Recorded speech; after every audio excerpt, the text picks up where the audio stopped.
Sorry about that. We're going to be going live with the Star Party in just a second. Just waiting for Pamela and Gary and Roy to all join us, and then we'll go live. There's Gary. And there's Roy. And there's Pamela. Okay, I'm going live, everybody. So live in 5, 4, 3, 2, 1. We're live. And let's just start with that view of the moon. That's a little, I think it's a little too embiggened. Can you pull back out a little bit, Gary? I can.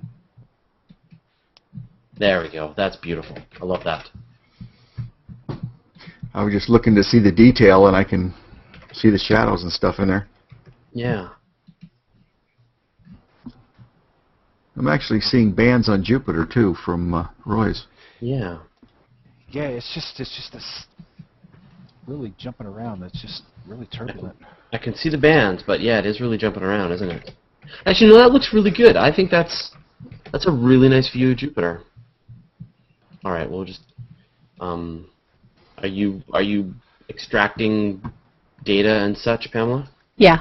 Okay, all right. Yeah, we're live over on the CosmoQuest page, and I'm just in the process of figuring out which accounts I have and haven't used to share. I will tweet it across anything that I have that is tweetable.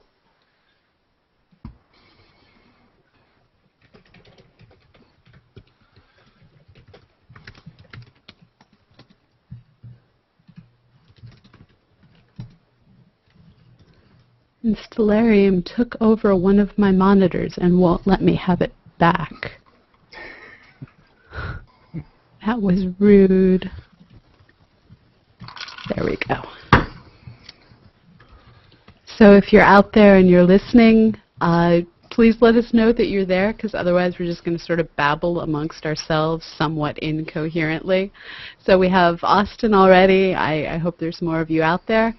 We are currently following both Twitter on the hashtag #CQX, #Hangout, and we're following the comment feed on Google+. So come on in and enjoy the views. Currently on the big screen is a very thin crescent of the moon. There we go.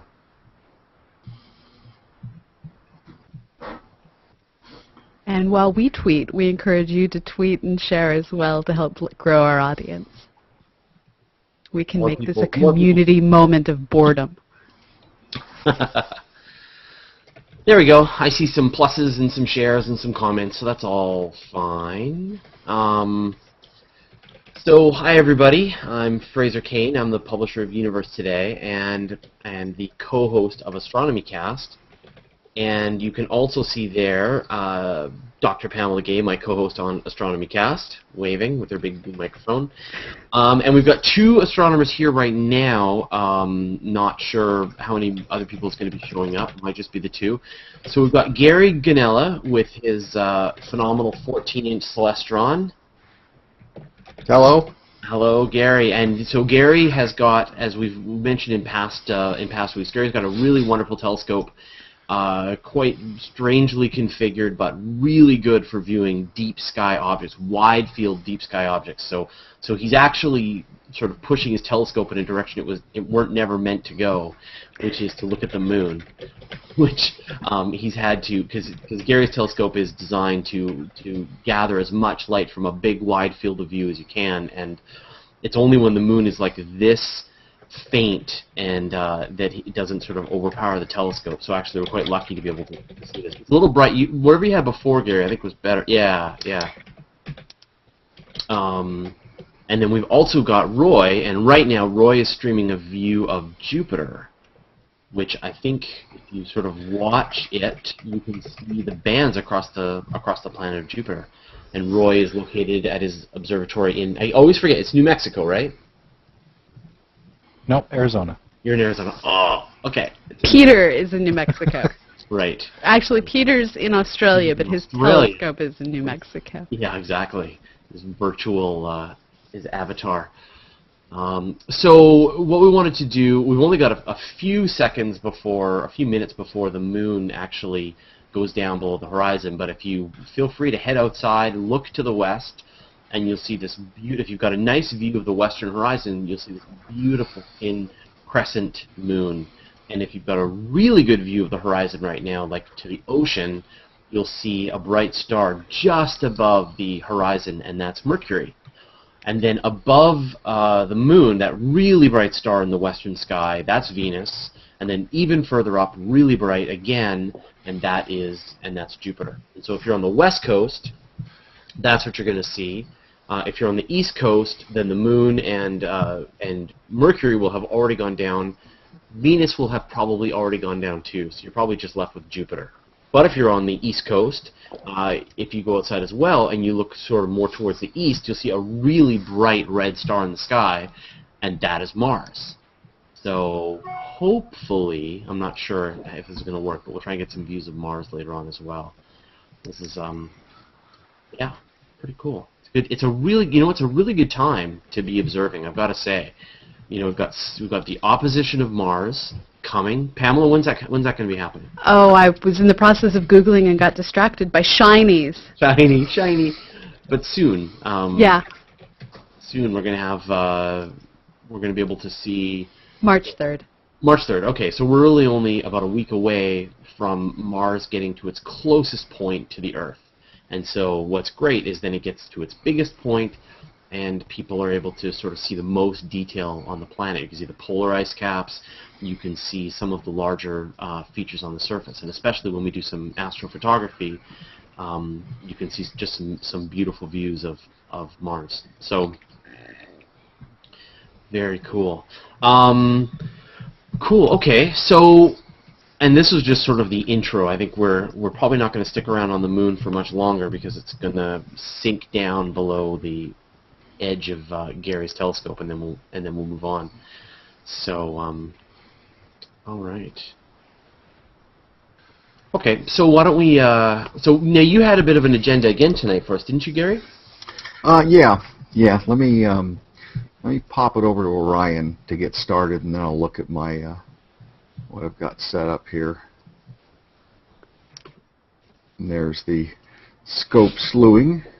And it's just gotten dark in both Arizona and California, and so yeah, you got to see this. There's Gary's telescope slewing over to look at a new target. So the seeing's not going to be great yet, and also I think you've got a little bit of cloud. We had some cloud actually passing in front of the moon just a few minutes ago, so we'll see how the seeing turns out. You know, as always, as astronomers, we just kind of get the seeing that we get. It's really hard to. I've got the atmosphere is a chaotic thing. It's those stupid butterflies in Amazonia. Oh, yeah, that'll do it. Yeah. I've always thought if you had about a 30-mile long PVC tube, you put over the scope and then you pump the air out. You still have to worry about thermal gradients. That's the problem. Is if it's not the there's so many different things that can nail you. Okay, I'm really seeing some bands on the planet now, but still. So the problem that you have, and maybe you should explain this one, Pamela, about the problem with sort of early evening and trying to observe things as well as the temperature problems, right? Right. So in the early evening, you have radically changing temperature, especially in areas with very, very low humidity. And as the temperature drops, you end up with pockets of air at a variety of different temperatures. And each of those pockets that has a different temperature bends the light in a slightly new way. So as those different pockets of air are moving around, it's like being at a mad eye doctor's exam where the lenses are constantly shuffling in and out in front of you. And so he's experiencing that change in temperature, and this is even worse if you happen to have the jet stream or some other pressure front moving overhead. And part of the problem as well is Roy has it's a 4 times Barlow on the telescope, right? No, this one's a 2.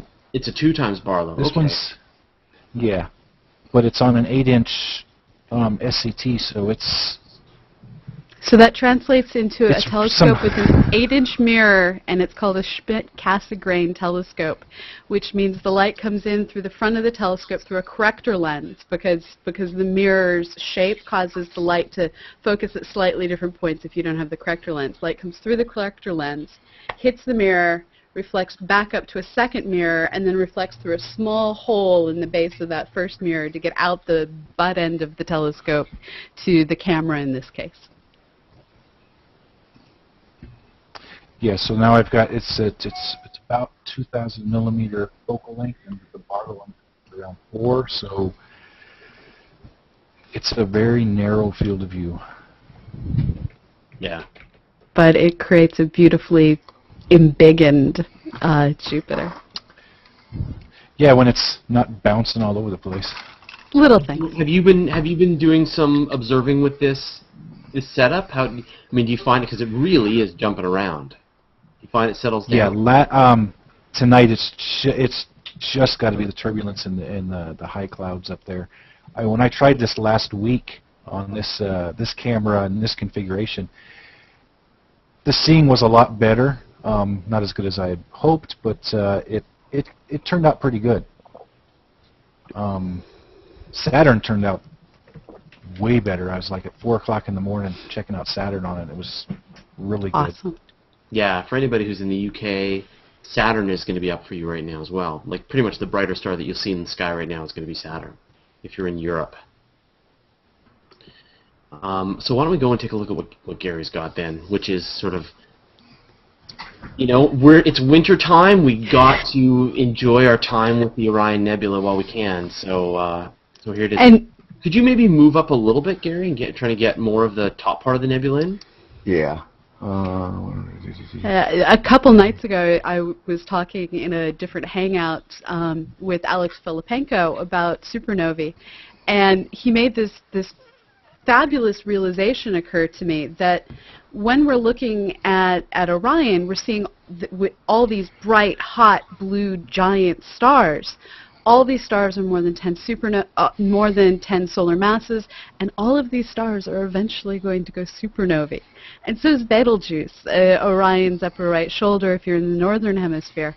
And it's still its right shoulder in the southern hemisphere. He's just doing a head dive.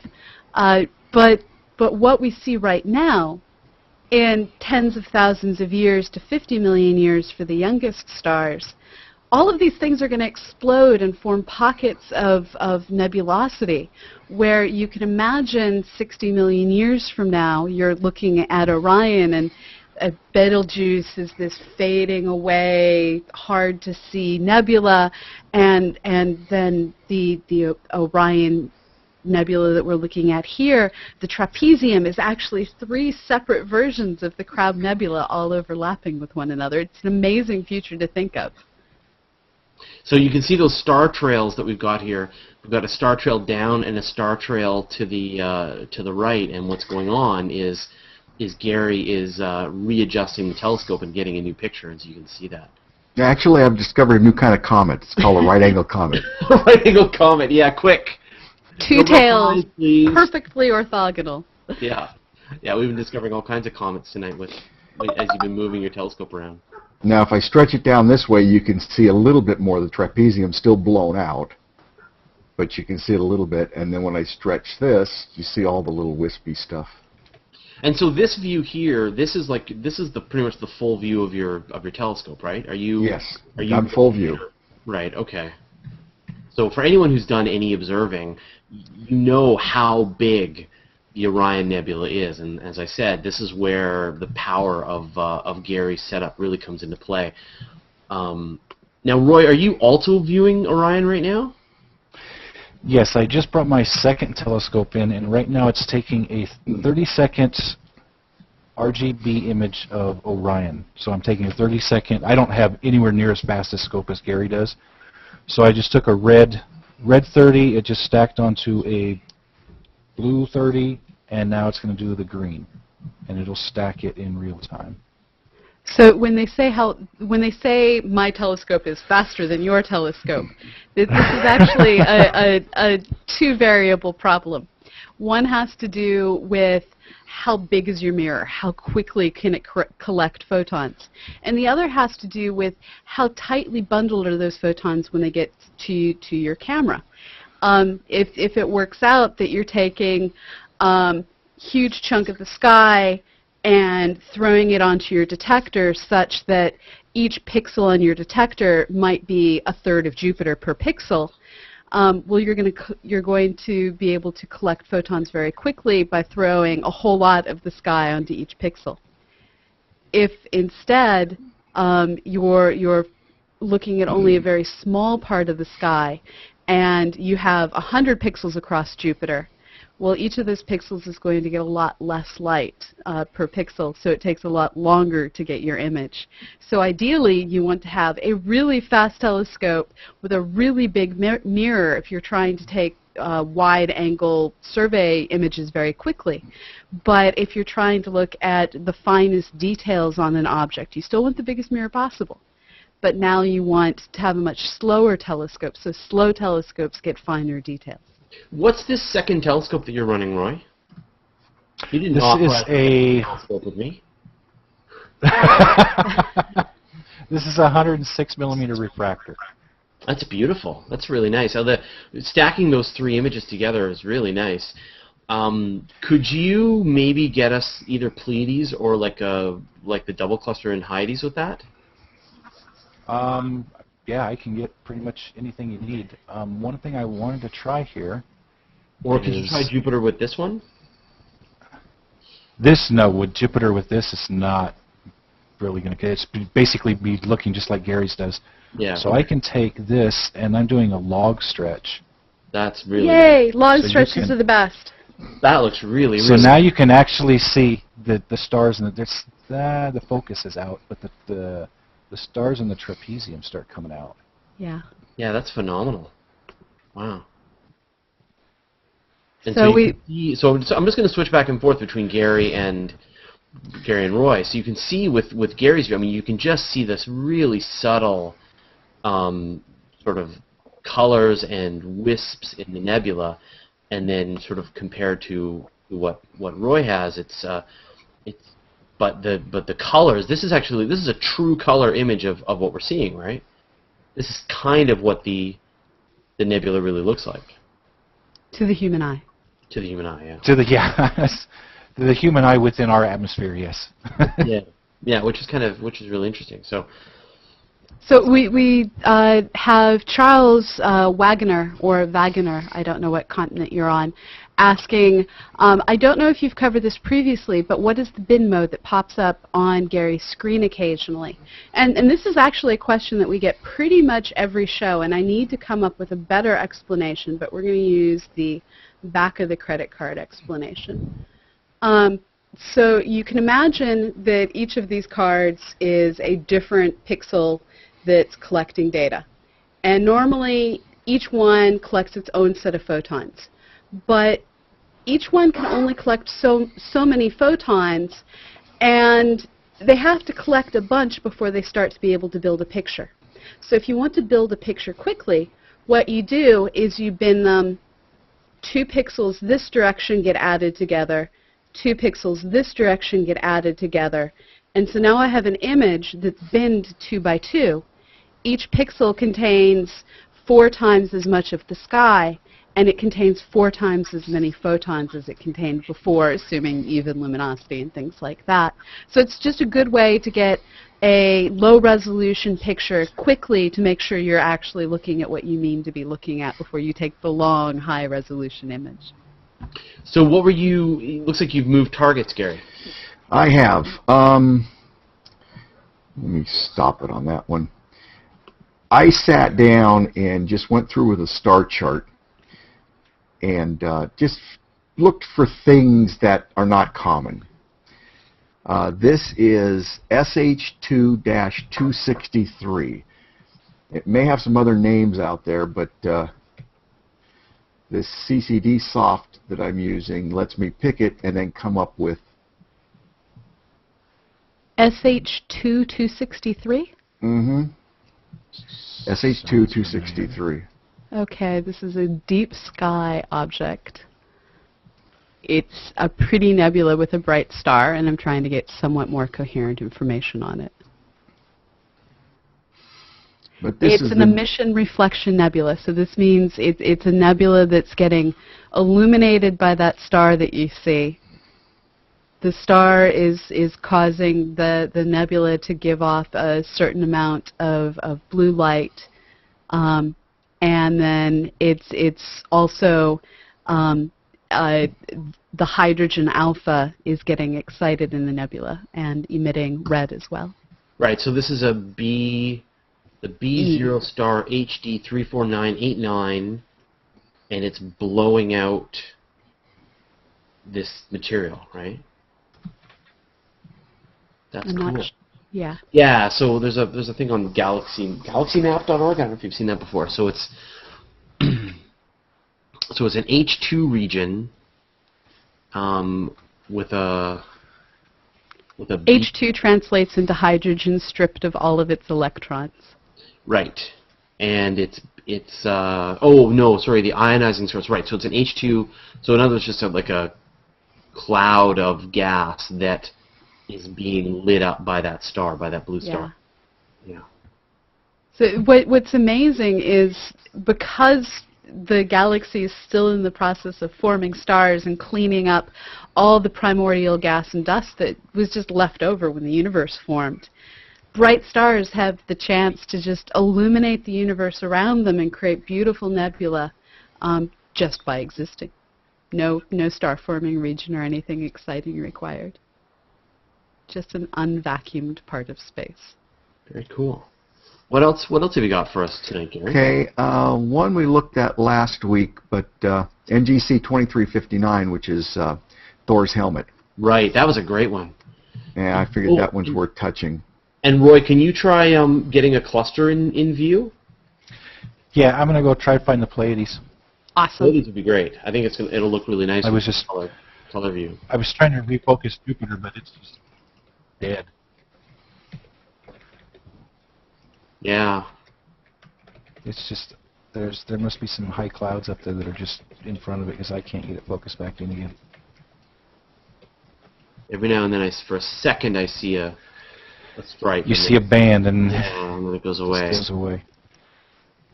So Robert Copenhagen I'm sorry, folks. I'm just going to categorically mispronounce all of you. It is asking, is it possible to view supernova imposters? If we were in the southern hemisphere, it would be really easy because there's Eta Carina, which is nice and bright and totally capable of being viewed by all of our telescopes, but they're on the wrong hemisphere.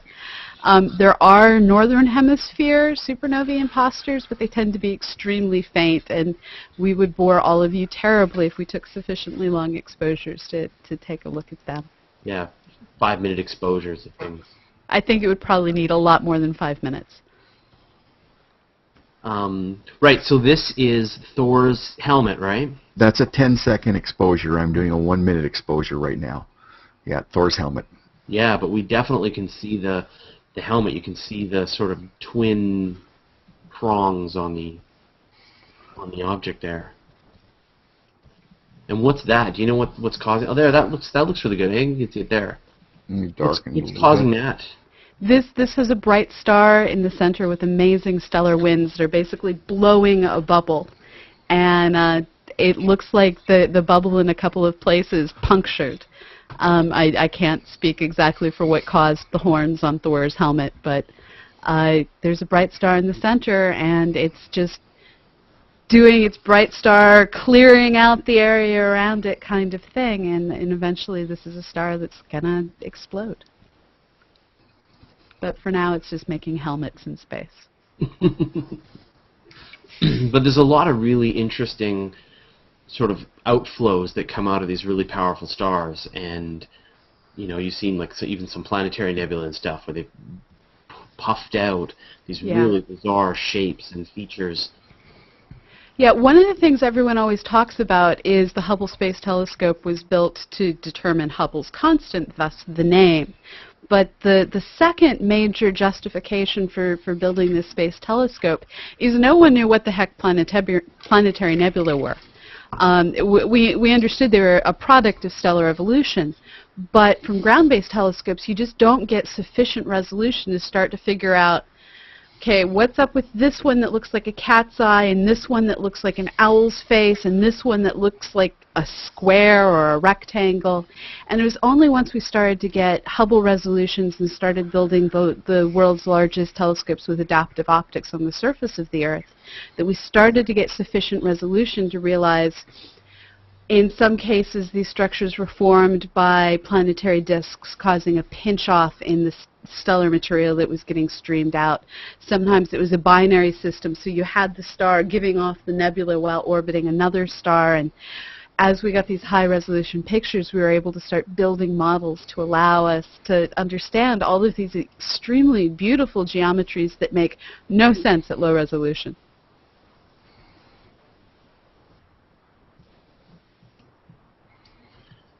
Wow, you were just keeping up a terrific pace tonight, Gary. So, yeah, that's this is IC 2177, and that's a 10-second. I always do a 10-second to make sure I'm kind of lined up.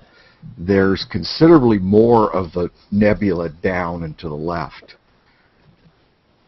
So, what did you move on to while I was babbling about? IC 2177. Okay. Yeah, we're presently doing the 1 minute. But this is, what I've looked at it, this is the most interesting part right in here. So, Roy, are you going to try and stack these as well? Yeah, I can try to stack these. I just want to make sure I'm centered good. Yeah, you look great. Looks fantastic. This is going to be great. So this is the Seagull Nebula as well. That's the more common name for it. It's in an area rich with open clusters, which are groups of stars that have recently formed but haven't finished moving apart from one another. And this is H-Alpha. This is emission from hydrogen atoms that have been excited by all of the fairly young stars in the region.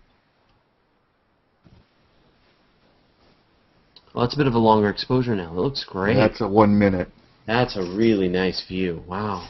So there's an 8th magnitude star near this, which is responsible for a lot of the emission that's getting seen. So most of this is just one star lighting up all of these amazing details.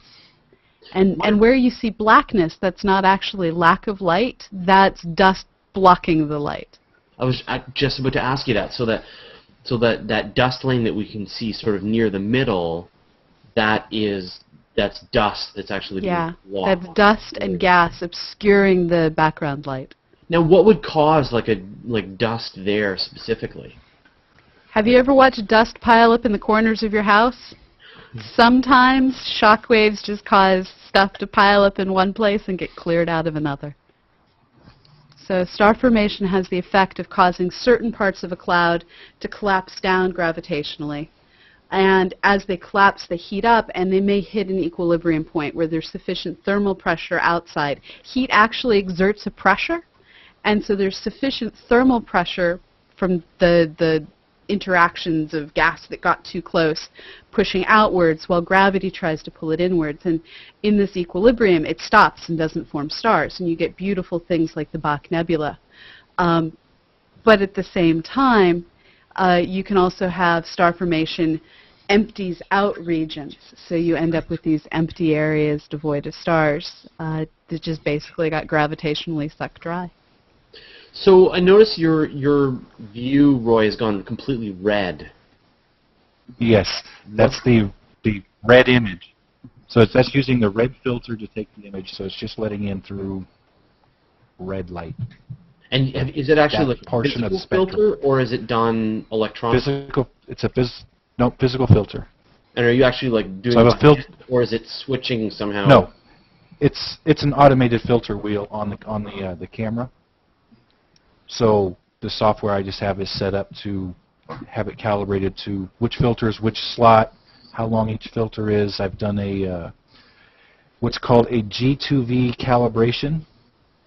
So I've went through and figured out, say I wanted to do a 30-second image. The system is already calibrated enough to say, oh, for a 30-second image, normally you want 32 seconds in red and 29 seconds in blue and 2 28 seconds in green. So the white balance is correct. I probably totally messed that up. Pamela probably knows it better than I do. It varies from system to system. The one I used, it was in red 30 seconds, in green 60 seconds, in blue 90 seconds. So it just all depends on the throughput of your telescope. Yeah, these filters are pretty much parafocal, so they're I don't have to refocus between them or anything, so they're pretty close. Right. So the more of an issue of how much light they're able to transmit and how sensitive your detector is at the different wavelengths. So yeah, you can let that gather. There we go. Is it gathering the blue, or is that it? That's the final. That's it. That was 30 seconds on each filter. Let me see if I change it over to a log stretch, if it'll. So a couple quick questions. We're being asked, what's the chemical composition of a typical planetary nebula? Like everything else in the universe, they're mostly hydrogen with a fair amount of helium, but what gives them the amazing green color is they have lots of oxygen as well. You got a little bit of the blue in there. I just got a weird. Google just told me there was an error, so I don't know if people are seeing an error. If people are still able to see it, you can sort of. If someone can comment that all is well. Okay. All right. Right. So that's phenomenal. Look at this. This is what I was hoping to see. So I didn't know that you could do this, Roy. You have just made my evening, which is that I've been because a lot of people have these black and white cameras which show just this really subtle nebulosity and all that kind of stuff, and people have these planetary setups, but no one's really been able to do any star clusters yet. And this is what I was hoping to do. This is my favorite telescope. I don't really like my 8-inch. I like this one better. This is phenomenal. Yeah. That is amazing. Look at that. So you want to explain Pleiades, Pamela? I mean, that's one of our favorite objects. Right? So the Pleiades, which if you flip this image around, you'll notice that the brightest stars are in the exact same pattern as the Subaru symbol. Subaru is the Japanese name for this constellation. This is a group of stars that are a few 100 million years old. They all formed together out of the exact same cloud of gas and dust. The gas and dust hasn't entirely been vacuumed up yet. But this is essentially what the Orion Nebula will look like if you just wait around long enough and watch. And by long enough, I mean past the global warming causing the oceans to boil and things like that. Right. Billions of years into the future. Is that the way I was supposed to flip it, or was it supposed to flip the other way? Oh, I never remember the I don't know Subaru which way you wanted symbol. it. Yeah. Neither do I. I can flip it whichever way you like. That is fantastic. I mean, it really takes that true color image, the red, green, blue filter, to get the real true colors of the stars and to see the different colors of the stars. I would be really interested to see. Now I'm going to send you out around the universe, Roy. I'll warn you. So could you try the cluster, the double cluster in Hyades? Is it in Hyades or it's in Perseus? There's a cluster in Hyades and one in Perseus. There's a double cluster that's down and below Cassiopeia. Yeah. That's in Perseus, yeah. Yeah. Okay. Can you do Perseus still?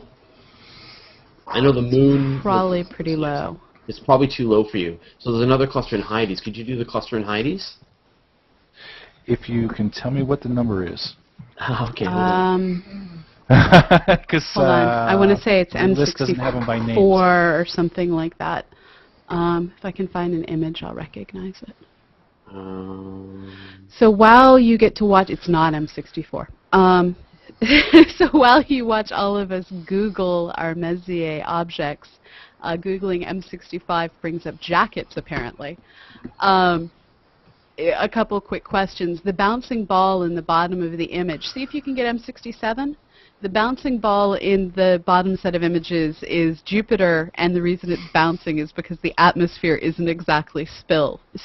So you're seeing the atmosphere stating its opinion on whether or not we should be able to allow Jupiter to be crystal clear tonight.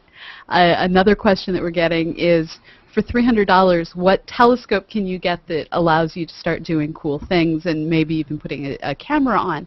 For $300, it's really rough. There's the EX series by Celestron. At least I'm pretty sure it's the EX series. Celestron has a very entry-level beginning scope. I think Fraser actually has one, don't you? No. I've got a I forget what it's called. It's a Celestron, but it's sort of in that same class. It's a go-to mode, so it's got a bit of a better mount.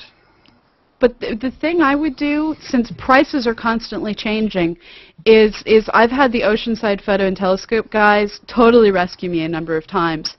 There was one time I called up with, I knew exactly what I wanted, and the person on the other end of the phone said, no, if you spend $300 less and buy this other thing, it's actually a lot better. And any time you can call a company and they talk you out of spending your university's money, that's a company I'm willing to keep going back to. And we've received no money from them. They've simply allowed me to not spend money I didn't need to. Anyone watching this can recommend an open cluster? M67. M67? That's where I'm going there now. Oh, okay. Well, let's switch back to Gary. Sure that because Gary's got something baking on his CCD right now. And if you Google mine M60, takes like 5 times longer than this.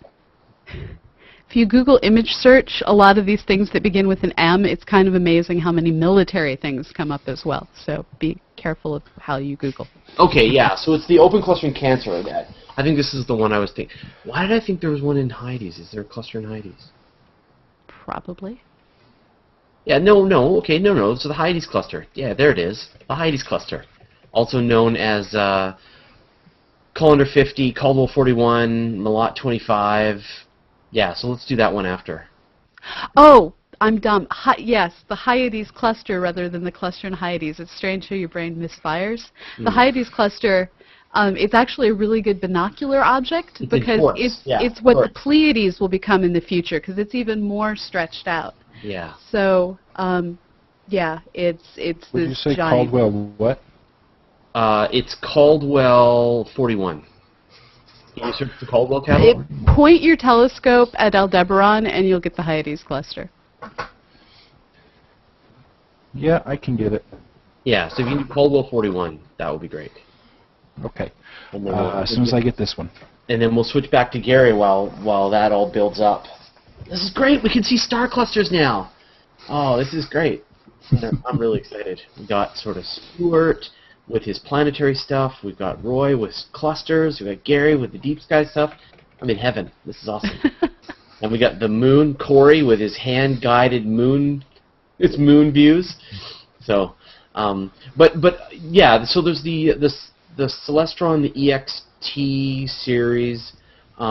If you want to do visual astronomy, you can definitely go like a 6-inch Dobsonian from Orion does one, Celestron does one. And so they don't have a. You can't use them for photography. Yeah, you can use them for photography, but you can use them for visual astronomy. Yeah.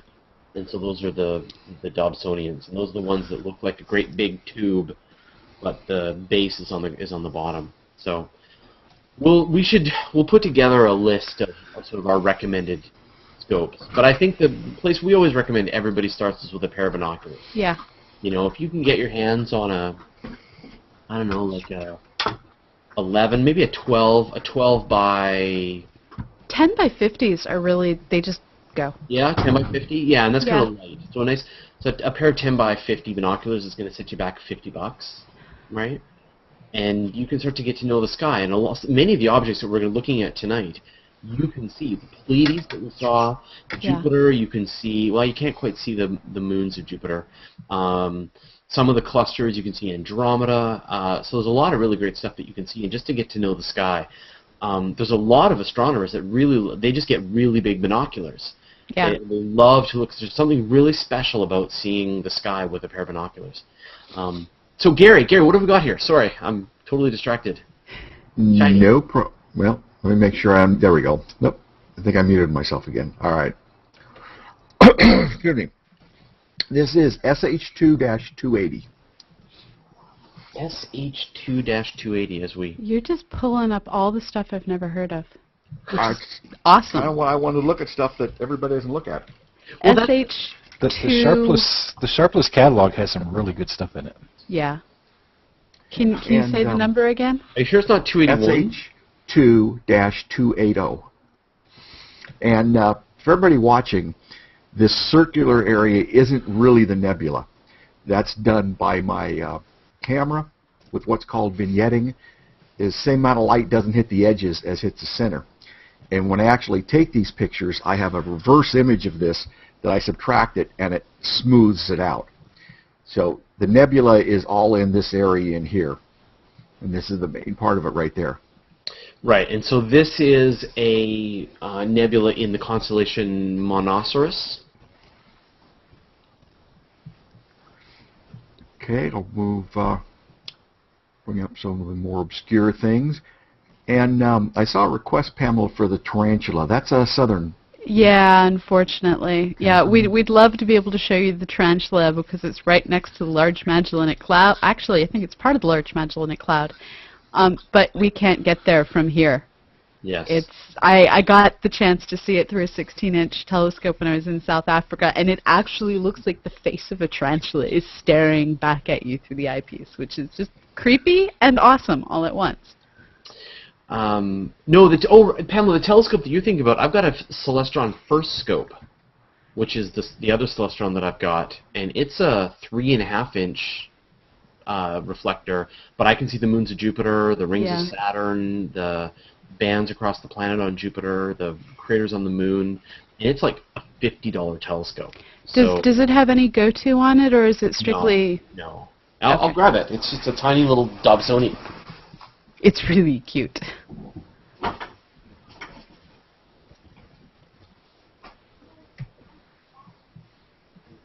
And all of you out there who are watching, if you can share what we're doing with the people that you have following you on Twitter and Google+, to help share the sky, we'd really appreciate it. And we'd love your +1 so we know how many of you are out there.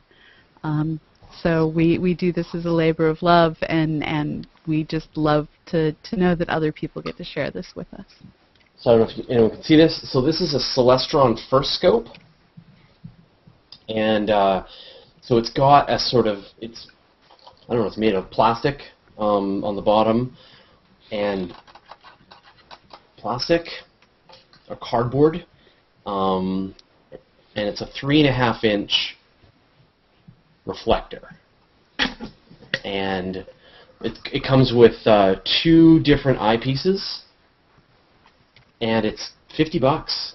It's a pretty great little telescope. It's really nicely made, I gotta say, and it's actually, this is the telescope that I use the most because, I mean, I live on the west coast of Canada and it's always raining, and so for us to actually get some clear skies, I run out, like, oh, wait, there's a spot in the clouds. There's Jupiter. Let's go take a look at it. And so I'll take this guy out and take a view of it just because we can do it really quickly. And it's just easy to set up. The only problem is it has no go-to. So I am literally, gazing down the back of it, moving it around, trying to see if I've got a good view of the sky. So you kind of need to know your sky to use a telescope like this. Yeah, and we're actually going to be selling Galileo Scopes through AstroGear for $30 plus shipping, starting as soon as I can finish updating the website to be able to handle the new orders that we're going to... I'll grab one of those too. while you look at the cluster here. So this is M67? Yes. So a M67 is one of the prettier open clusters that's nearby, and it's also one of the older ones and denser ones that hasn't shredded itself apart. One of the things that we deal with these clusters is as they orbit around the Milky Way, the stars that are closer tend to move faster, and the stars that are slower tend to go slower, and so over time, you have a system that starts together, begins to get more and more spread out until pretty soon you've shredded the cluster completely. This is one of those neat examples of one that's older but hasn't completely shredded itself, and I love imaging it. It's one of my favorite targets because you can use the stars in it as standard stars, so there's always an excuse to go view it. So here's a Galileo Scope, And the cool thing about this, it's a kit that you get, and you actually build it.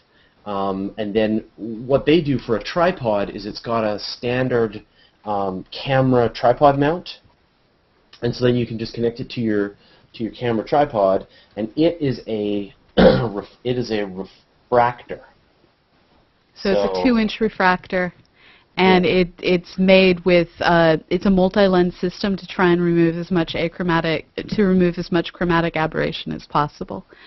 A lot of thought went into doing this. The folks that did the optical design on this are the same folks that did the optical design on the bigger telescopes at Kitt Peak National Observatory. And so what does one of these run?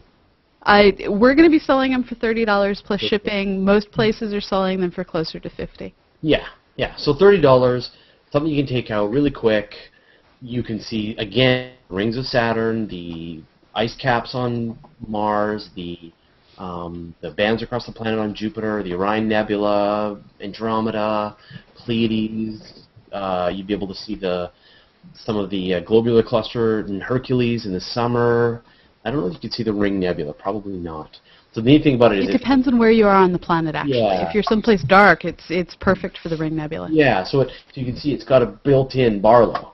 So it zooms in and out like that. So it's good. So both of these, I would say if you want to get started and you're not sure you want to be serious, like, $30, Yeah. $40, binoculars, $20, $30. And the awesome thing about the Galileo Scope is because it was designed for children, if you drop the sucker down the stairs, it's held together with rubber O-rings, and the whole thing might pop apart. But you pick up all the pieces, clean them off, and you put it back together, and it's perfect. Yeah. Anyway, so there you go. So that's what we recommend. Now, Gary's setup, that I think we've talked about before. It's about a $25,000-$30,000 setup, right? And Roy, I'm not sure what Roy's setup is with his refractor. If you don't count the observatory. Yeah, if they don't count the observatory around the telescope. Yeah. I'd say the 106 is probably about with camera and everything else is probably about 4 or 5. Yeah.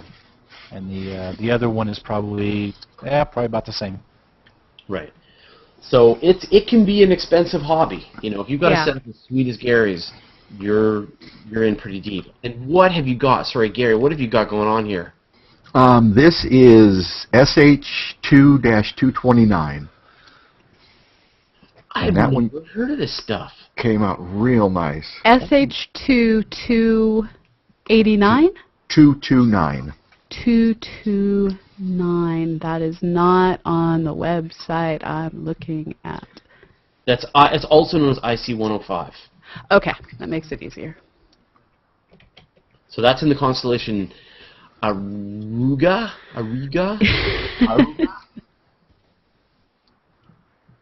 What do you call that, Pamela? Pronunciation? Auriga? Oh, really? Okay. Yeah. So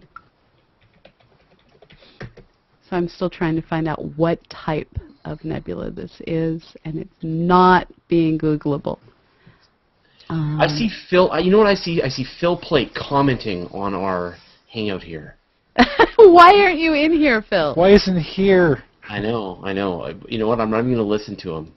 And I'm also going to invite Nicole, too, because I can see Nicole around. Cool. We need more astronomers. Then I can keep up with all the questions coming in through Twitter and Google and everything. Yeah. You know what? I think I wouldn't be surprised if some of them are starting to get Hangout burnout. Because we've been doing a lot of astronomy here. That's a gorgeous picture. Have you ever observed this before, Gary? Nope, I haven't. I just sat down with, there's a CCD NAV2, which I picked up a while ago, and you just put in criteria, and one of the things is all of these nebulas are listed as 30 magnitude. So you don't think you're going to be able to see them. The SkyX, everything lists most of these at 30. That makes no sense. None. 30 is like you don't even bother with Hubble. Right. With a 30-inch telescope that has the exact same optical setup that Gary's has, you can get to 20th magnitude in 10 minutes with a certain amount of making sure the sky is perfectly clear. And 30th magnitude, this is a logarithmic change, so you're starting to look at hundreds of times fainter. And you're just not going to get there from here, basically. And I don't know if they do that because there's no point source, so it's so spread out. But I've found that it doesn't show up the way they say it should. Yeah, so normally the way they list nebula is they list what's called the surface brightness, which is how bright it is per area on the sky. So literally how bright is the surface per square arc second. So if you took a piece of hair and you took another piece of hair, the intersection made by the hair is a square arc second. So you usually list nebula by how bright are they per square arc second, and this is not 30. I know what 30 looks like, and we can't see it. So, yeah, they lied a lot. And I don't know, like you say, the SkyX, which I use also, they list a bunch of them at 30. So I just set the criteria for everything. Yeah. And then go through and say, okay, that's worth it. And I got a chance to preview a few of these the other night. I had a little break in the clouds, but I wasn't sure how they were all going to show up. But I just wanted to grab something that everybody didn't know. Yeah. So we've got the OWL cluster, NGC 457. Let me see if that's one of my favorites. It's just such a simple little planetary nebula, and its geometry makes it actually look like an owl. Well, the OWL, right? No, but the NGC 457 is a cluster. So oh, the OWL cluster, not the OWL nebula. Sorry. So not the It's also known as the ET cluster. You want to try that one, Roy? Now that you're... which one is that? So NGC 457.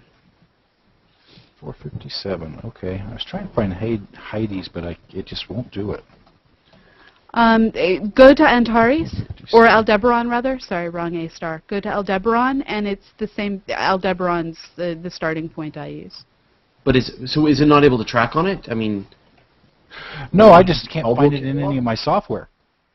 Yeah, it's so big they usually don't bother. It's basically just an overdensity in the sky. What's cool about it is you can look at Orion and go young, Pleiades, older, Hyades, endpoint. Is it going to be too big even for this field of view? Yes. Yeah, so we're not going to really see much in it other than the Aldebaran, and that's about it. Because my map is showing it at 330 seconds across. Yeah. And that's going to be way too big for this, so I'm not going to be able to even get the whole thing in. So what we really need is to stick a webcam on somebody's 7X finder scope. I can do that as well. Okay, that's actually the perfect way to look at Hyades. Okay, let me go to the other NGCs you said. While you're out messing with your telescope, Roy, your view of Jupiter seems to have settled down a little bit. Okay. Do you want to try giving it okay. focus? Because it looks like it's just a little out of focus.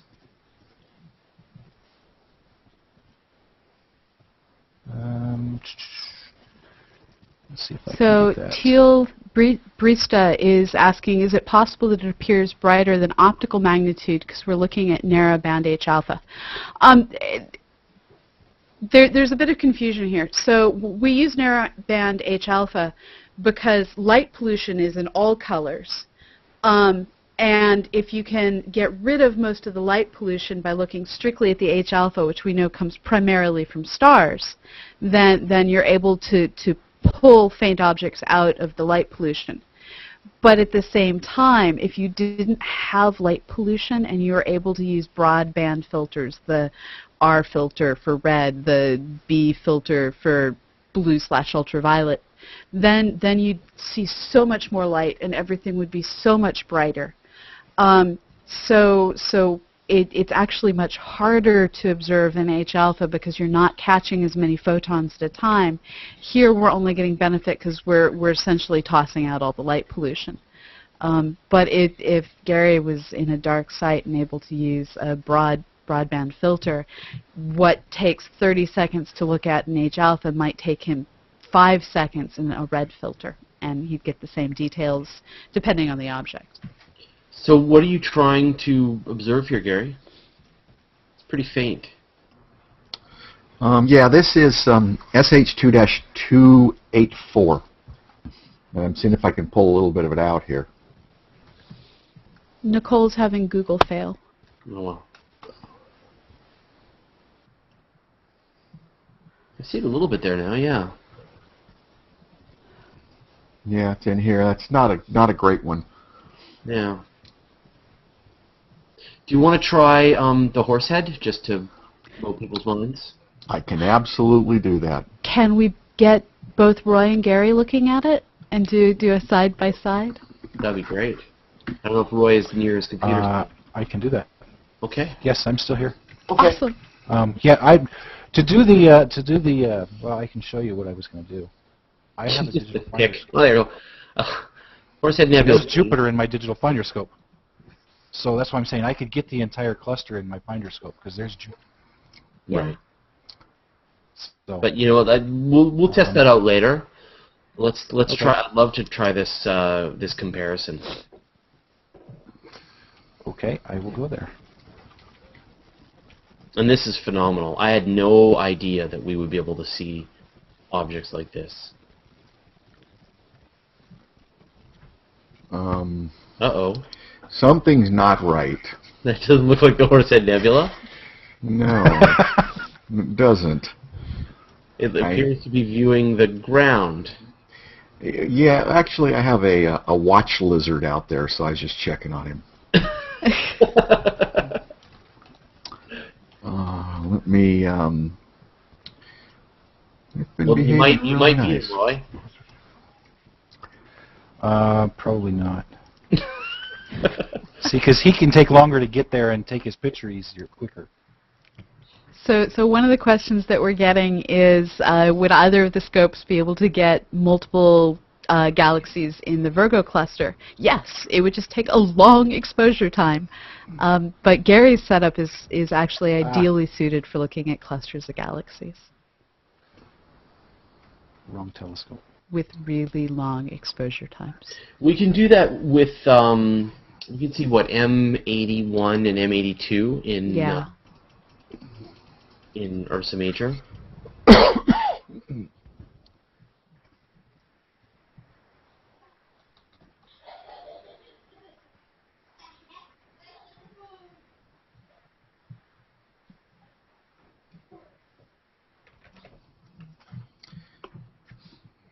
This is more what it's supposed to be.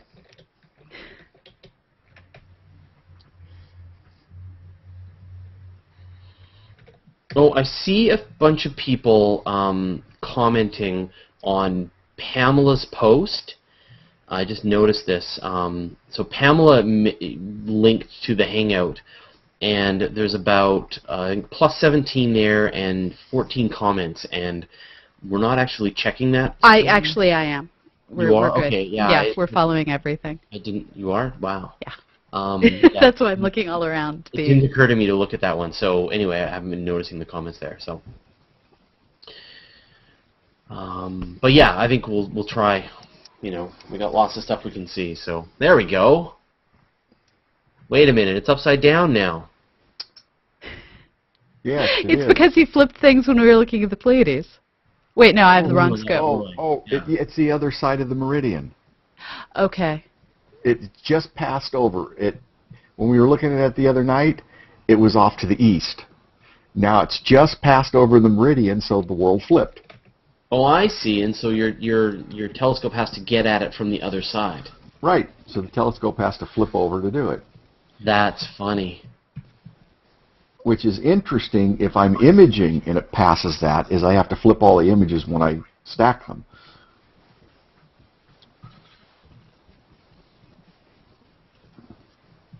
There. That's more gooder. That's just how we recall. Oh, nice. That's a 10-second. I'll start a 1 minute here. And what's that that gadget over on the corner there on the side? Is that the flame? Is that Oh, right? Yeah. yeah. Yeah.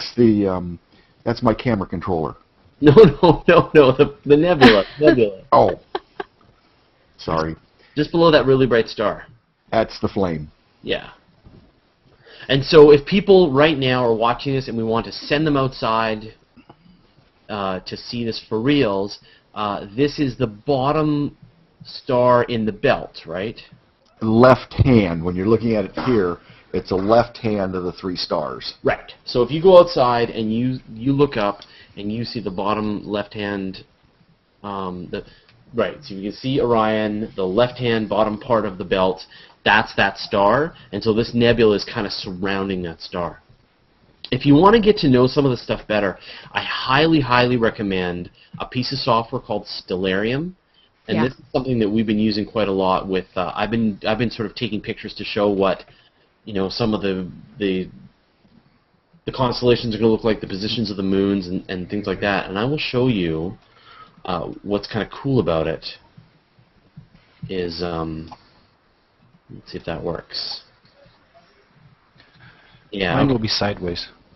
Yours will be sideways?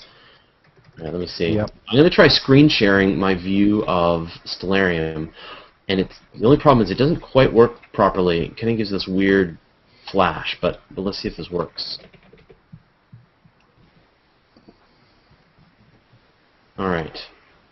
Can you guys see that? So here's Orion, right? And there's Betelgeuse up in the top, and Bellatrix, and Safe, and Rigel, and then there's where the Orion Nebula is. And as I zoom in, there's the belt stars, and there's Alnitak, which is the bottom left-hand side of it. And I'll zoom in further, and you can start to see this nebulosity here. And there is the Horsehead there. So you can see the star, Alnitak, you can see the Flame Nebula, which is sort of up at the top here, and you can see the Horsehead right there. Right into the Horsehead. And so that is, I believe, what we're seeing. There. Does that make sense? Can you see that now? Yeah. Yeah, sorry I didn't have it zoomed in. And I believe that this is actually using Sloan Digital Sky Survey imagery. Yeah, this is just an amazing piece of software. So if you want to give it a try, called Stellarium, and just phenomenal. So you can see it's giving me the whole sky, right?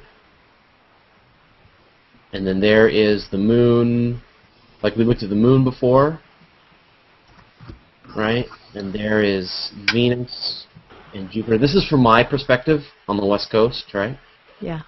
And then over on the other side, there is Orion. And then just risen up now is Mars. So if you actually go out and look on the east horizon, you'll see Mars. And then let's go back to Gary's view and Roy's view. So you can't, because there's so much hydrogen alpha with just regular light, you can't really get. So there is the difference. Right in. So there's. Yeah, can you see my mouse there where I'm circling? Yeah. Yeah. Yeah. That's the Horsehead. Right in there is the Horsehead. You can't make it out because it's just hydrogen alpha is what really brings it out. Yeah. Look at that. So when he says hydrogen alpha really brings it out, what is he talking about? So what's happening is there's what's called a 3-to-2 transition in hydrogen. This is where you take a hydrogen atom, it's got one electron, and it can go ground level, which is low energy, lazy, not excited, I'm cold hydrogen. Heat it up a little bit, it jumps to the second energy level. Heat it up a little bit more, it jumps to the third energy level. Now, just like people, atoms don't stay excited very long. And so that excited electron is going to jump back down to the second energy level eventually. And when it does that, the energy from this jump has to go somewhere. And where it ends up going is into producing a photon of red-colored light. And so when you see an open sign, that pretty red open sign that so many delis and stuff have, the red in that is actually from hydrogen gas that's been excited to cause the hydrogen to jump to the have the electron jump to the third level, and then cascade back down to 2, jump back up to 3, cascade back down to 2. And so our universe is completely filled with hydrogen. It's something like 70% the content of the universe. Now, with all of that hydrogen lying around, stars heat it up on a regular basis, creating all of these red nebula that we see all over the place. North American Nebula, most of the stuff we've seen tonight is red nebula.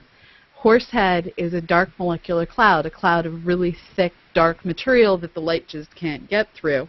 So the darkness comes from the lack of the light getting through it. And it's embedded in a bunch of gas that's been excited so that it has that 3 to 2, which we call bomber after the dude who found it, the 3 to 2 bomber line.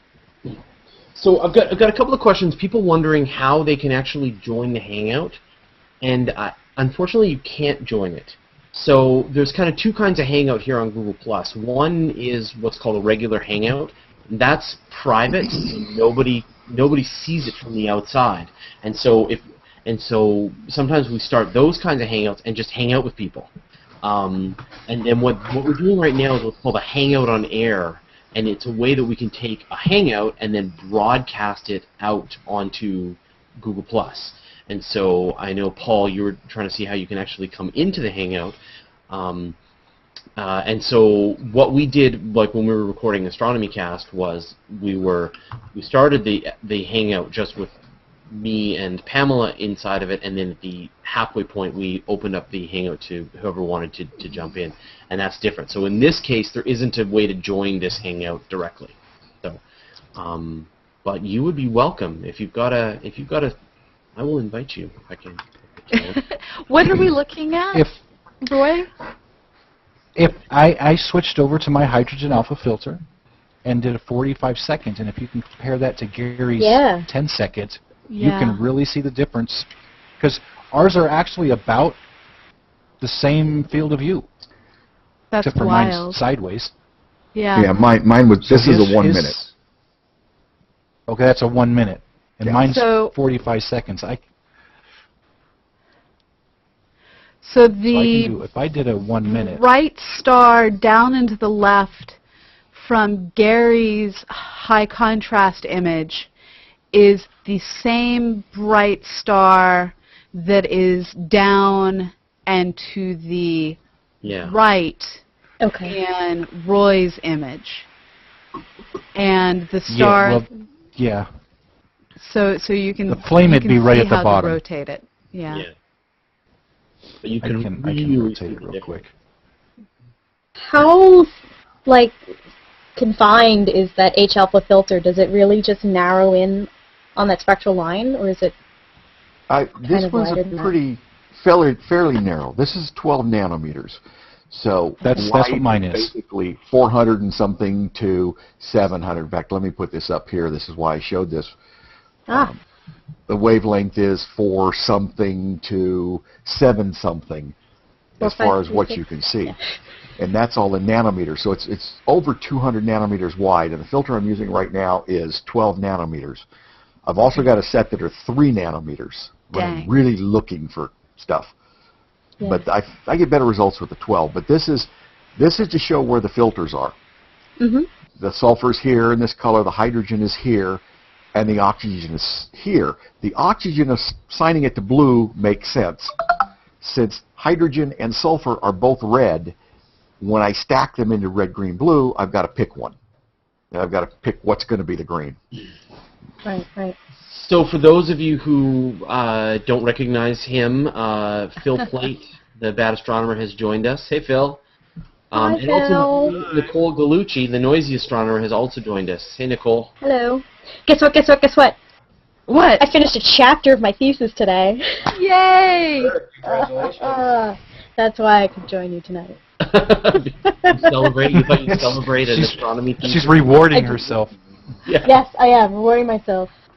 Here you go. Our gift to you, the Horsehead Nebula. I am so excited. I love these pictures. I know, aren't they? It's phenomenal. This is so far beyond my astronomy ninjas. Astronomy ninjas. And the also great part about it is Gary is relentlessly positive.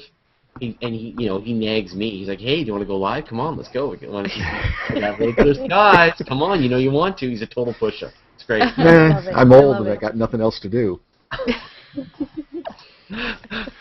If you look on my other scope over there, Fraser. Yep. It's the Finder scope. That picture you had in Stellarium. That's what you were showing. Oh. So there's the bright star at the top, which is all an attack or whatever. Yeah. And then the two over on the other side, or the one on the other side. You can see a little two right in here. Right. Awesome. Could we see the Rosetta, please? Absolutely. Isn't That would definitely be a Gary object. visible now? Is the comet visible? I just posted a picture of it a couple of days ago, and when I looked online, I thought it was in Draco. But you know what? I can find out. Isn't Draco like just the whole sky? Yeah. Yeah, kind Well, of. it goes around and around It's the right yeah. for the North North Pole. Pole, right? So it's not so bad. I actually have a joke with my brothers about that when I was trying to teach my little brothers the constellation when we were kids. I'm like, and Draco is somewhere all over there. Eridanus is worse. There's Draco. Lou! Go telescope, go! Instrumentation geek! I like this part. All good. Have you guys ever My had goal for problems? tonight. Go ahead. Have you guys ever had problems with wildlife deciding to seek refuge in your domes? Lizards, spiders, but I got one lizard that's there. That's why I say he's my watch lizard. I have a Roadrunner. That's awesome. Cool. Cool. During the day, because my the once the roof slides back, I have on the south side there's two fold down portions of the wall, and usually the roof is closed in there, but I have the fold downs open just to let light in because it's so dark in here. Yeah. And every now and then he jumps up on there and wants in. That's Well, Where in wanna the world do remind you live? Everybody who's watching this, that we are a completely open to anyone else who wants to live stream telescopes into what Yes. we're doing. So we probably have a list of 15 astronomers who have the potential to join us, and for various reasons, most of them weren't able to attend. And this is how it goes, right? We got cloudy skies. People have rain. People have snowstorms. They broke their telescopes. They've got better things to do. So, so if anyone is watching this but has the ability to, get images from their telescope onto a computer screen, we can take care of the rest. We would love to have you join us. I mean, we've really got some of the deep sky stuff on lockdown now, and I mean what Roy's been able to show tonight, the really beautiful views of star clusters and things like that. But I would love some more, even smaller telescopes, some more planetary stuff. It's too bad that Stuart wasn't able to make it tonight. He's got a really nice planetary view. We did some live streaming of the sun tonight. But so if anyone wants to join us, all you have to do is drop me an email. There's a link to my email on my profile. Let me know that you want to participate, and then we'll do some tests, and I would be glad to help you join us. It would be awesome. More is better. And because now what we're trying to do is do these on Thursday nights from 6-ish, although I think 7-ish is probably the Pacific time until we get sick of it. And because if you set a specific time, then you kind of get what you get, which is depending on people's observing conditions and all that. And so if anyone else wants to participate and join us, we would be glad to have you. Just drop me an email or, reach out somehow. info@universetoday.com. That'd be great. So we have Margaret Fester, or Feaster, I'm not sure which, asking if the star clusters that we're looking at are in the Milky Way or outside the Milky Way. And open clusters, all of the open clusters that we're able to see with these telescopes are all inside of the Milky Way in the disk of stars that we're orbiting within. But we will show you clusters in another galaxy shortly. Yes, that's true. Which we can do. And by You just can't make out the individual stars in the ones. And by we, I mean Gary.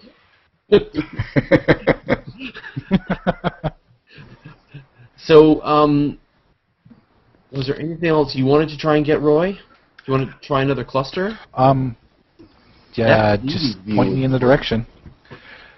I can try maybe the beehive. Ooh! Yeah.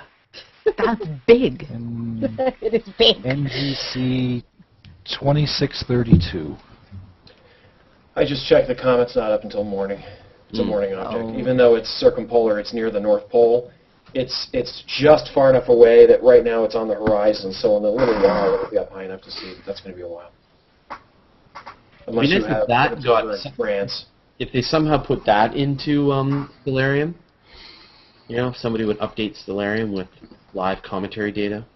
Actually, yeah, I had to go and look for a finder chart, and I found one.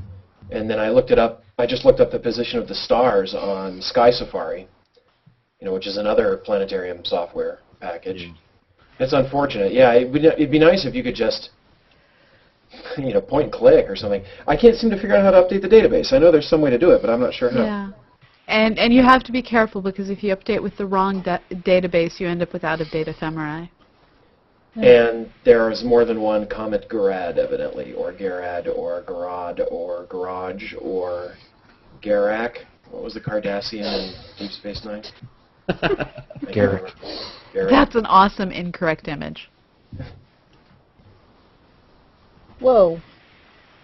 So that's what happens when you take an image while the telescope is moving. So, Teal, Bristra, anyone far enough south to see 47 Canis or Omega Centauri? No, you. We need southern hemisphere observers. Yes, I know you have a telescope, and I know you like to do sidewalk astronomy and such, and you offered to get some views of the sun to us, so please, can you get us some views of the night? And we'd love to get someone over in Australia, in the South Pacific, who can bring us solar views during our northern nighttime star party. Exactly. Yeah, or be able to get us some views of the night sky while it's daytime, because a lot of people are, you know, need some way to waste their time at work, and this is a great way to do it. So, sadly, the internet doesn't provide anything like that already. No. Well, there you go. There is the Rosette Nebula. Look at that. Whee! Is that the full minute? Is that live? Yeah, that's live. I mean, that was how long an exposure was that? 60 seconds. Wow. Holy crap. Is that an H-Alpha or just... missed a couple of these, Phil. We've gotten really good at this now. Yeah. And by we, I mean Gary. Is that an H-Alpha filter or just visible light? No, it's H-Alpha. I can't do visible here with the light pollution. I wouldn't think so. Boy, look at the dark lanes in it. Yeah. And that's huge, right? That's about the size of the full moon. Bigger. Bigger. Bigger? He has his my telescope field of view is about 1 degree by 1.5 degrees. Oh, right. You've got the focal reducer on. Yeah. He has a prime focus camera. That's right. Sorry. Oh. The other one. Yes. So this is the same configuration that the Schmidt survey telescopes used, for those of you who've ever heard of the Palomar Sky Survey. This is the same optical technology, just a bit smaller. So what is the Rosette Nebula that is so amazing and beautiful? Anyone? I'm looking up the stats on it right now. This is... I have two PhDs here. And someone who'll be a PhD shortly. It's a circular region. And get me that data. It's a circular region of ionized hydrogen that is near an open cluster of stars, and it's that open cluster that's associated with producing all of the light that is doing the ionization that is producing this pretty region. Thank you. I can tell you lots of generic things. I was curious about how far away. It's gas space. So it's about according to light years Wikipedia, away. it's about 5,000 light years away, and it's well over 100 light years across. So it's huge. Wow. It's bigger than I thought it was. So is there star formation happening in it now, or is it? Sure. No, it's near an it's open too cluster. hot to have star formation. Is it? Okay. Because these dark globules. Because those are dark awfully lanes would big. be good places for. Yeah, I'm wondering. But yeah, they're not very thick, so I don't know if it's already. Okay, so been blasted Chandra out. has observed hot young stars in the core. So in the core, in the region that's been cleared out, where you're not seeing all of the H-alpha, so the core is allowing star formation to happen. Okay. Yeah, what you're seeing, I think, although, to be honest, the morphology is complex. I love it when people say that. The structure is weird. Normally, we see things like this, and you've got a pocket of gas, some giant cloud of gas, and there are stars in the center, and they're extremely hot. And two things happen when they're that hot. They give off a ton of ultraviolet light, Yeah. and they also blow off these incredibly fierce winds, which are really like the solar wind on steroids. It's a wind of subatomic particles. But because these stars are so massive, they're just really screaming these things out. And that basically blows a bubble inside of the cloud of gas. And you see this everywhere, and it's really obvious in infrared. And I don't even know how many of these pictures I posted or Fraser's put on Universe Today from the WISE or the Spitzer Space Telescope that show these sort of clouds with these cavities being sculpted, being carved out of the middle.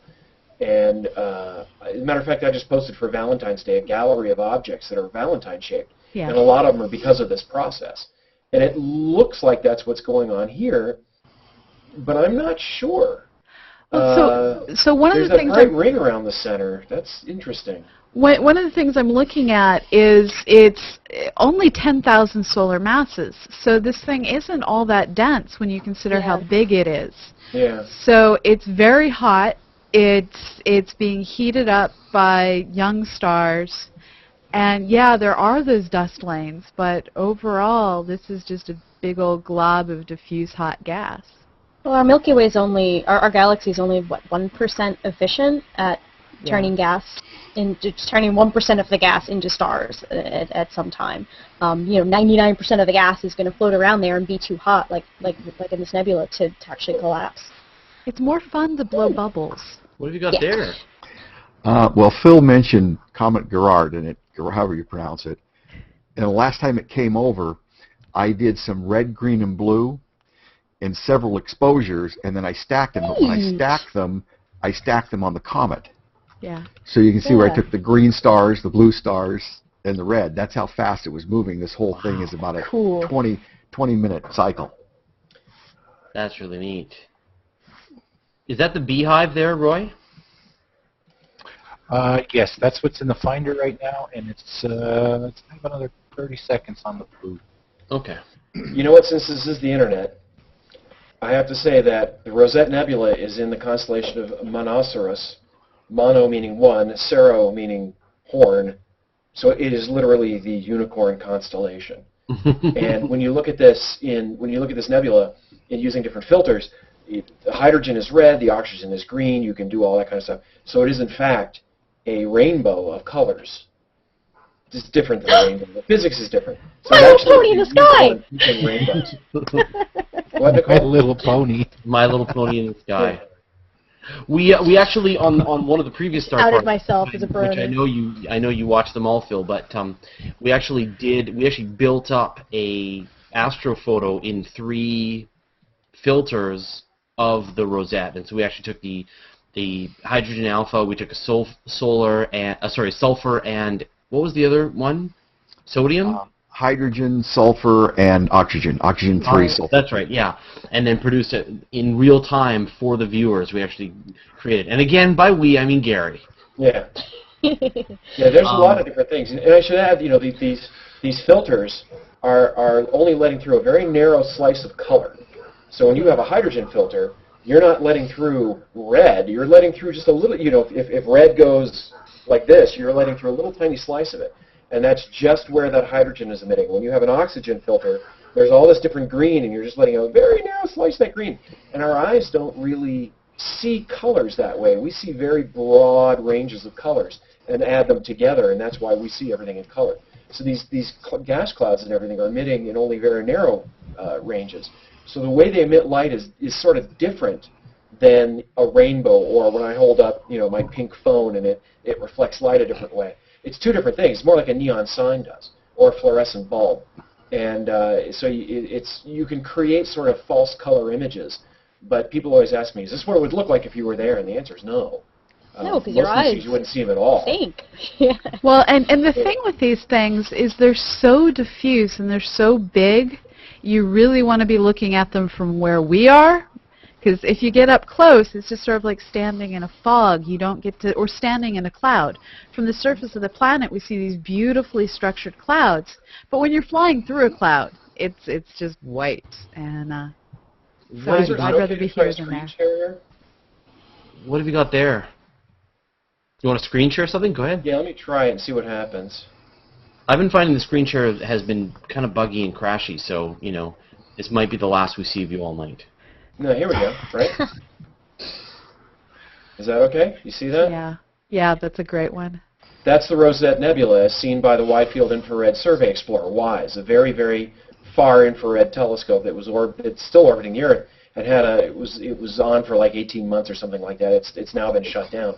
But that is that nebula we were just looking at, and in the far infrared light, now you can see it really looks like a big bubble.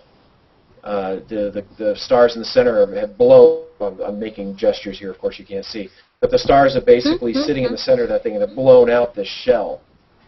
Have you still got that image that you did that other time, Gary? Yeah. Is that still kicking around? Yeah. Let me. I just want to show Phil because it's pretty neat. Okay. And this was Look at this. 2 weeks ago, I think. The 2 far weeks ago, infrared, is last that the dust that's emitting? Yeah. That's not the hydrogen It's gas, it's the it's dust. some gas, but that's Some all gas. what they call thermal emission. It's stuff that's warm and just glowing in the infrared. Yeah. So the green is the dust. What you see is dark in the images that Gary was putting up is actually glowing out in the far infrared, and that's what the green stuff was in that picture I just showed. The redder stuff's a little bit cooler. Yeah. Thermal continuum. And so there's...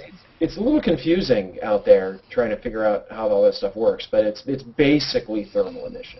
And there's the beehive, right? This is Roy's view of the beehive cluster. Yeah, there's just not enough. There's no nebulosity or anything to it, so it's just like just a lot of stars. just a group of stars. Yeah. Yeah. That's cool. But so just remember, Pleiades and Orion look just fantastic. So. And what have you got there, Gary? That looks like is that the Owl Nebula? No, this is something I ran across, and I'm not even sure what it is. Its number is PK164 plus 31.1. It's a planetary nebula. That's all I'm knowing right now, but that's a planetary nebula. Yeah, I recognize it. I can't remember from where. I studied planetary for years. I got my master's degree studying, so I try to keep tabs on them. PK, I know this one. Is that Hit us again. PK. PK, hang on, I'm doing something here. Let me get back to that screen.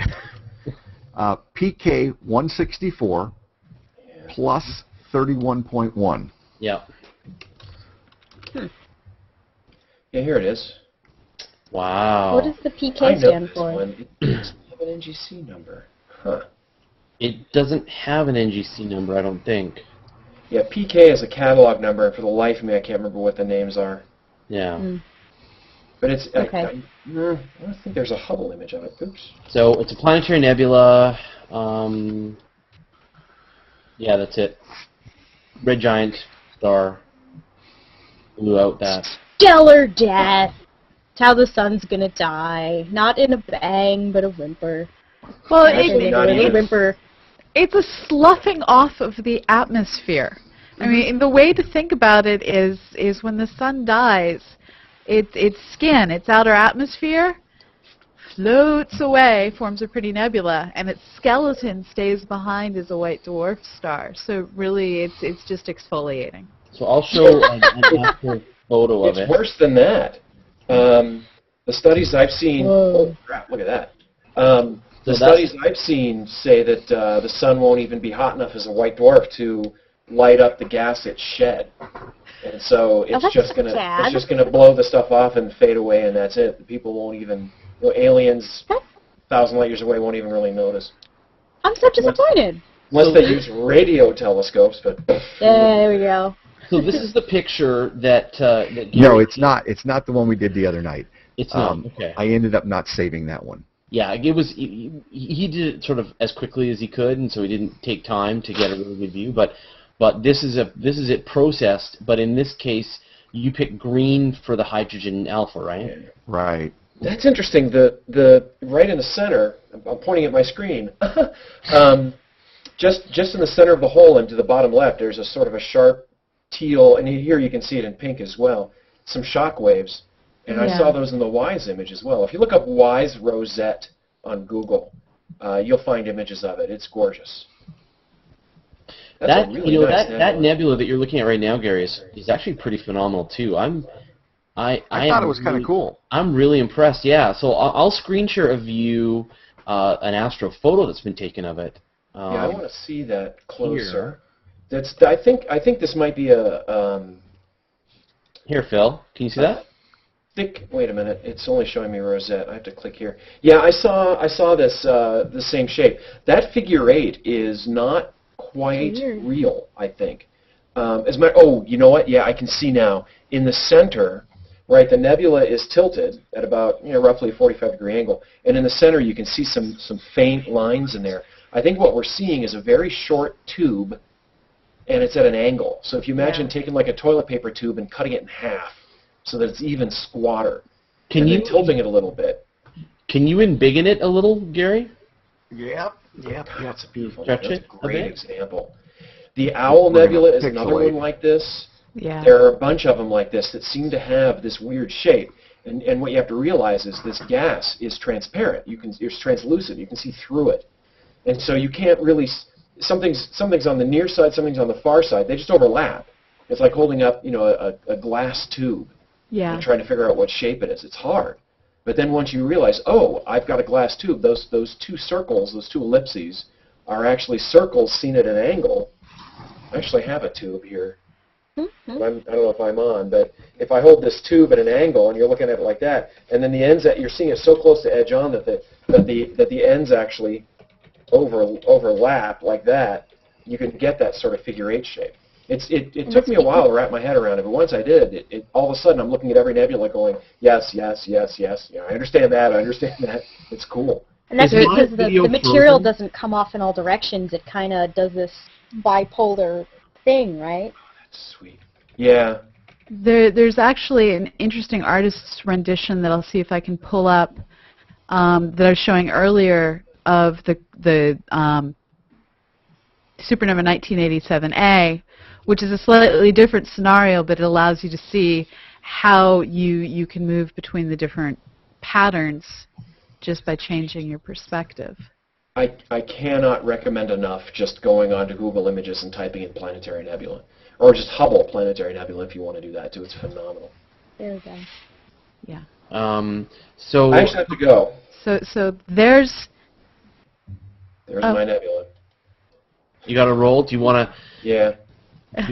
All right. Well, thanks for jumping in at the last minute. I know you weren't planning to get roped into this, but Yeah, you know how much I hate this. Has my video frozen? I think we lost Pamela there too.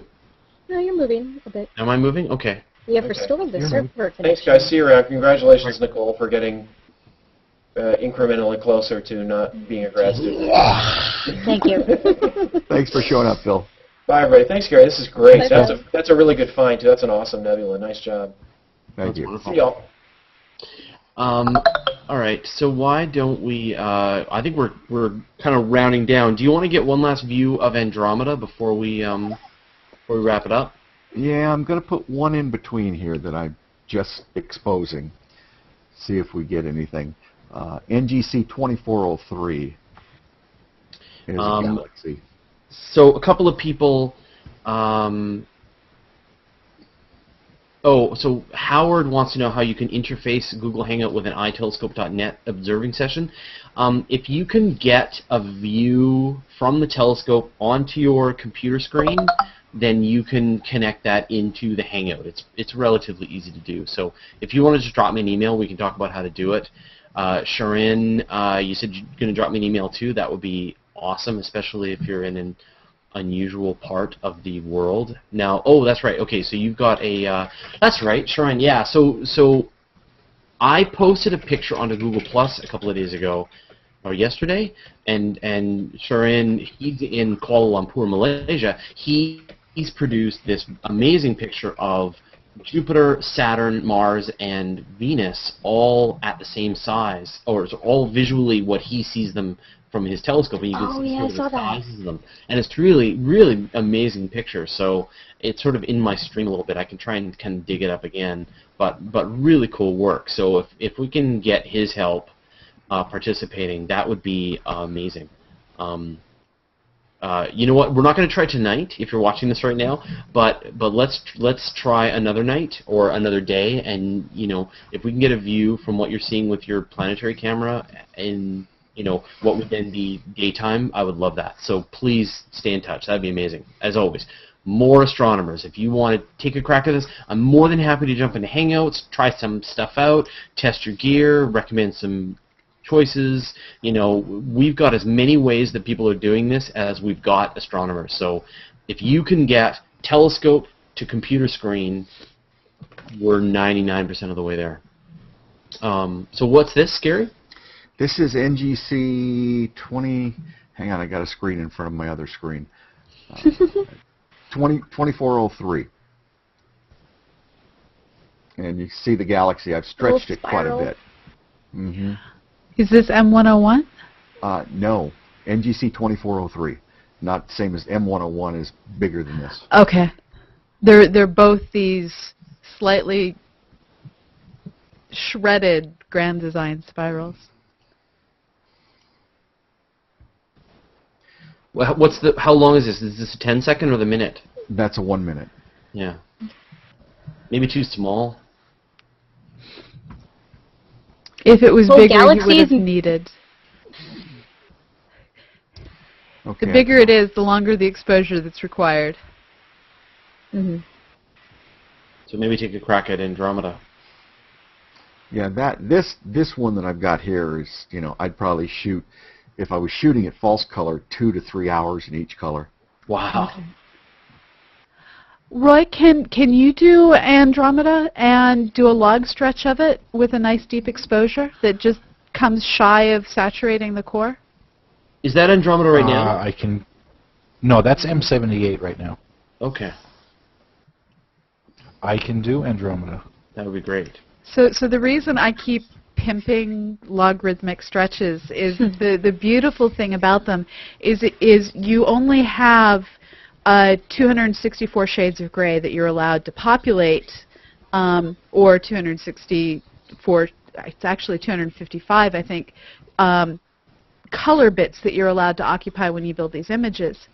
And if you do a linear stretch, that means that something that is getting enough photons to register at a 10 shows up at shade of gray 10. Something that's twice as bright shows up at shade of gray 20, and you very quickly run out of how many shades of gray you can populate.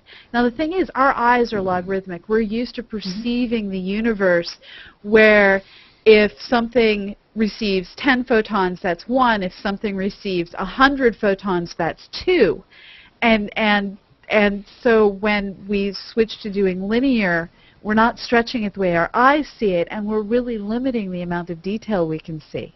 If you do a logarithmic stretch instead, you can see that the core is brighter, but then you can make out all the amazing details of the arms and fainter structure and things like Andromeda. So all the Astronomy 101 students that, you have to deal with logarithms when you're calculating magnitudes and brightness and all that stuff, it's just because that's how our eyes work. Yeah. So this is Andromeda. So this is the great galaxy Andromeda M31. Yep. Which is on a collision course with the Milky Way and will Woo-hoo. crash into us 7 billion years from now.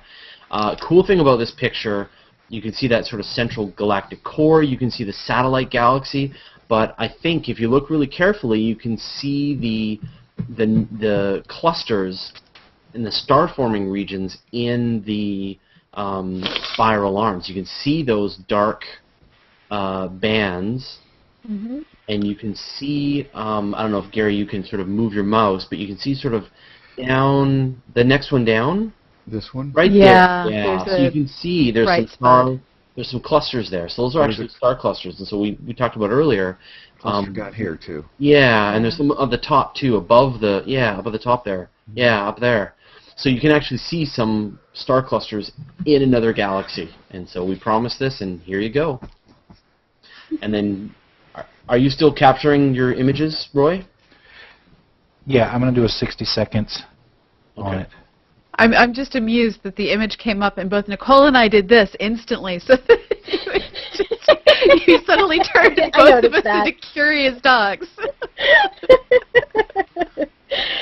I'm going to turn the axis a little bit. But Andromeda is great. I mean, Andromeda is one of those objects that you can absolutely see in dark-ish skies with the unaided eye. You can go up and, if you kind of know where to look. The furthest thing you can see with the naked eye. That's right, yeah. Yeah, it's the furthest thing that you can see without a telescope. Except when a supernova goes off. Yeah. Well, yeah. Well, yeah. So yeah, if the Andromeda galaxy is, this big on the sky, there are star clusters, globular clusters all the way out here. So it actually takes up a decent fraction of sky. You just have to pick out where the star clusters. That's something that they do here at UVA. Well, Gary's only got a portion of the galaxy. Right. A pretty big portion of it, but still. But he's really only seeing about a third of it. So, with a lot of these really big objects, big faint objects, the way that you got to stitch them together, right? Whoa. Thought I'd give you just a Death Star look. That works. So we're viewing right down the throat of the telescope. Can you show that view again, Gary? Just 1 second. Yeah. I clicked on the control and it caused it to go off. So what you can see here, which is really interesting, is that camera is actually set up in the front of his telescope. I'll get a little better view of it here. Oh, that's amazing. Like an itty bitty Priapocus cage. Yeah. For ants. You might be able to fit a My Little Pony in there. Yeah! Whoa. It definitely needs... There we go. Definitely needs more time. Yeah. That's the camera's infrared illuminated, and that's maybe 2 feet away from the camera when it's like that, so it gets all the infrared. That is really cool. That's very cool. And so you can see, here's Roy's version. You can see the dust. I'd probably need to do... No, I can see I'd need to do probably about a 3-minute exposure on there and then do a log stretch on it. Yeah. Have you done the log stretch yet? Yeah, that's the log stretch on it. Yeah, but you can definitely see those dark bands, so that's fantastic. And this is through a clear filter. There's no, I'm not blocking anything. This is just, You're doing it the right way. Yeah, this is just color. So that is all phenomenal. Good. Well, I think we're starting to reach the end of this night's observing session, so I think we'll wrap it up at this point. We've been at it for a couple of hours, and I hope we've been able to give everybody a show what they were hoping to see. So hopefully next time we'll have a much higher moon, and we'll have some better skies for other people. So and maybe we'll even have some daytime stuff. So all at the same time. So again, thank you very much to Roy and Gary for showcasing your various telescopes. We really appreciate it. And thanks to Pamela and Nicole for bringing the science. And Phil, who's left us already. And thanks to everybody who watched. We will see you guys. What are we doing? Tomorrow at 2 Central, which is noon Pacific, 3 Eastern, 8 London, 5 a.m. Sydney, for a surprise random, but we're telling you ahead of time, recording of Astronomy Cast. Did we know our topic? No, we don't. Stars! Stars, yeah. Okay, great. Well, I will. We will talk to you tomorrow, Pamela. Great. Anyone wants to watch? We'll be recording then. Okay, see you all later. Thanks, everybody. Thank Good you. night. Bye. Night.